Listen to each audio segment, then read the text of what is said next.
Bonjour à tous. Bonjour. M. Beaulieu. En fait, on va faire une déclaration. Alors, on est très heureux parce qu'il s'agit d'une décision visiblement fort bien fouillée, motivée et réfléchie. Elle confirme ce qu'on a toujours soutenu dès la première comparution, qu'il s'agissait d'un accident malheureux. J'en pense que le juge fait quand même une revue complète de la preuve qui a été présentée. Comme il mentionne, c'est une question de degré.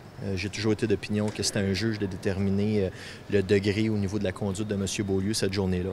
Et pour le reste, bien, vous avez la décision du juge. Je mentionne que la poursuite n'a pas atteint, là, au niveau de la preuve, en tout cas, on n'a pas atteint le niveau de degré requis là, pour une condamnation criminelle. C'est décevant, ça, pour vous?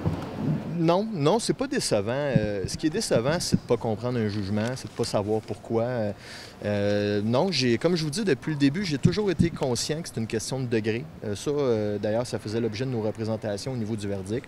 Et ça a toujours été à un juge de déterminer c'était quoi le degré qui avait été dépassé ou pas cette journée-là. Donc non, c'est pas décevant. On prend les dossiers comme ils viennent. Là. Je veux dire, moi, j'ai eu à travailler avec ce que j'avais.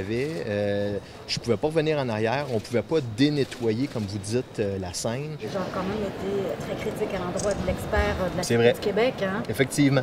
Et ça va être... c'était vraiment mon point faible. En tout cas, c'est vraiment le point faible que le juge, lui, a déterminé. Mais effectivement, je ne peux pas me cacher du fait que le juge n'a pas apprécié l'expertise de la poursuite. Un peu abasourdi pour l'instant, mais disons que je respecte la décision du juge. Je pense qu'il a fait le tour complet du dossier. Je pense qu'au point de vue policier, ils ont peut-être plus conscientisé. Et comme je disais, que ce soit dans Saint-Roch, ils font plus attention. D'abord, ils ne rentrent plus avec leur auto sur le parvis. Il y a des choses qui ont changé.